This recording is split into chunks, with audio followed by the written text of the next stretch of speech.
Hello, world and universe. Welcome to the Trevor Donald Experience. Manifest your truth.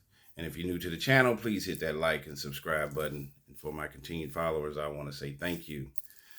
And this is an opinion-based video channel where I try to open your eyes and ears to some of the troubling travails, true crime stories that take place throughout our cities, states, our country, and sometimes around the world. And I wasn't going to do a video tonight, but I'm left with no other means but to do one after this whole P. Diddy Homeland Security raid in both his homes in LA and in Miami. And of course, we've been hearing rumblings for several months with Diddy and the so-called sexual misconduct allegations, the issue he had with Cassidy, his artist. She kind of opened up Pandora's box, saying that she had been mistreated for years as his artist and his girlfriend.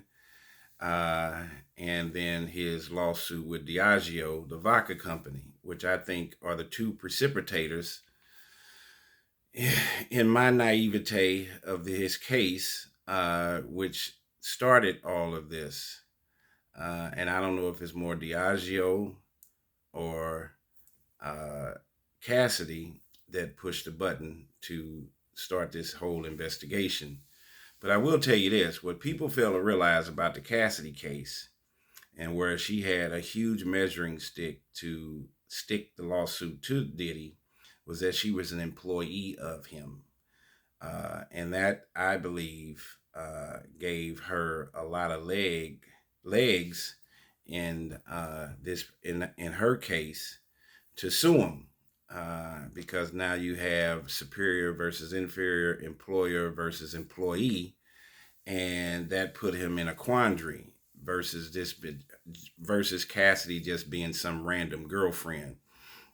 And as a result, he really didn't write the check. His insurance provider for his companies wrote the check, whether it was Bad Boy or the media company that he co-owned or owned. Her being an employee gave her a lot of vantage to initiate and stick this civil lawsuit to him. So if you're any of my listeners out there, if you are an employer, and let alone if you're making a lot of money, and if you having tangent quandaries with a subordinate, an employee, a coworker, it can get you in a lot of trouble. And you could be fooling around in muddy waters that you won't be able to get out of, or quicksand. And that's where people don't really see or understand from owning a business, the legalities behind it. When a employer and an employee engage in a relationship, is almost like a correctional officer and a prisoner, or a teacher and a student. There are more turpitude laws and issues that are on the books where you could end up in a messy situation. And that's what affected and hurt Diddy more so than anything in the Cassidy lawsuit, is that she was an employee. And of course, the so-called egregious allegations that were toppled all over him with the things that Cassidy had alleged. But this case now is very interesting. When we go back to Michael Jackson, R. Kelly, Bill Cosby, Harvey Weinstein, Jeffrey Epstein, there's one caveat here in Diddy's situation, if we are all paying attention, that I think is a little bit different. And take Harvey Weinstein and Jeffrey Epstein in particular.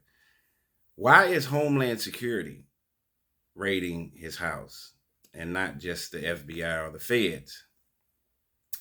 I think a little bit of that has to do with public safety.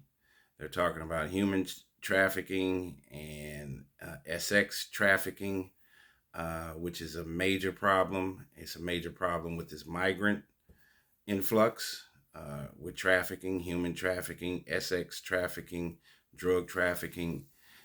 There was a huge bus down in Florida near Tampa about a month ago where they arrested over 200 people in human trafficking, prostitution, uh, a number of uh, alleged improprieties that were taking place just a month or so ago. And I did a video about it. You can look back through my video channel.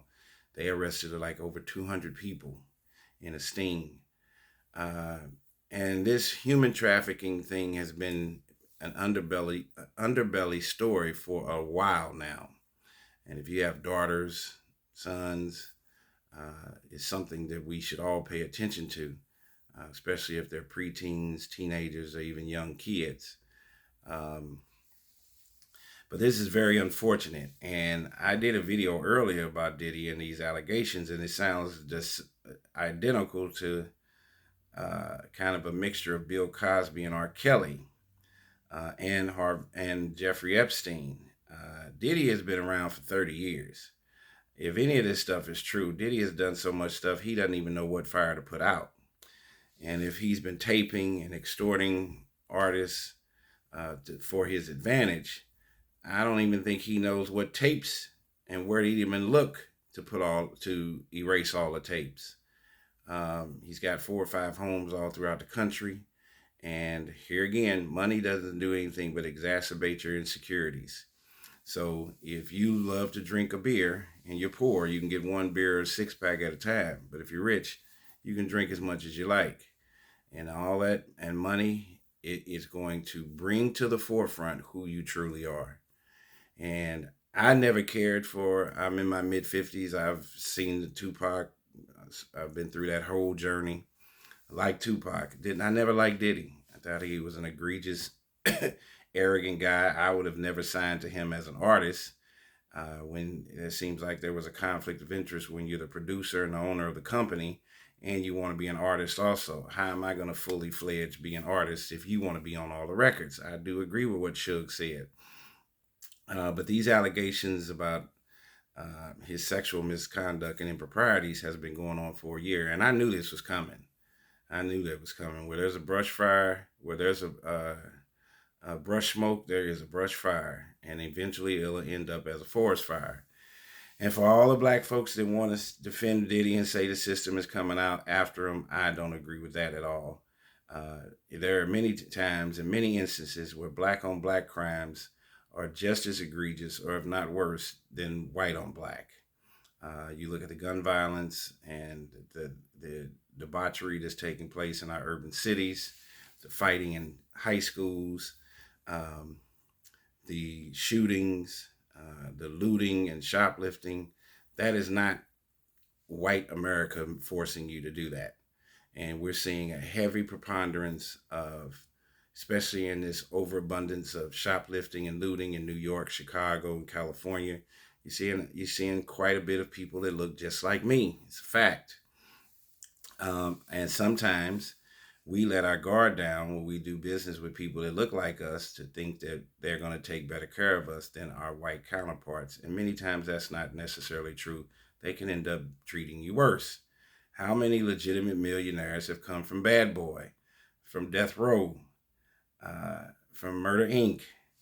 And this situation is a little bit different. Homeland Security, the FBI is going to come in here. Listen, when it comes to our government, words, acronyms, and symbols have power. There's a reason Homeland Security is in there. This is serious.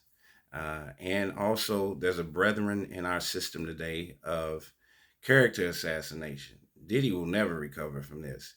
And he better hope he doesn't spend the rest of his life in prison. And the things that R. Kelly has alleged while he's been locked up, that many people were doing the same thing. Diddy is in hot water. You saw what happened to Cosby. I don't believe he was doing any of this alone. I don't believe R. Kelly. I don't believe any of these guys. Even when Michael Jackson was alleged about this, Michael Jackson wasn't going out and finding kids at a mall. Jeffrey Epstein and Ghislaine, the lady Ghislaine, they weren't their only two. There's generally a team of individuals that are involved in these kind of cases. And Diddy is going to have a federal RICO charge that is going to go all the way. And he's going to have a rough time Tell me what you think about this Diddy situation. He's in hot water.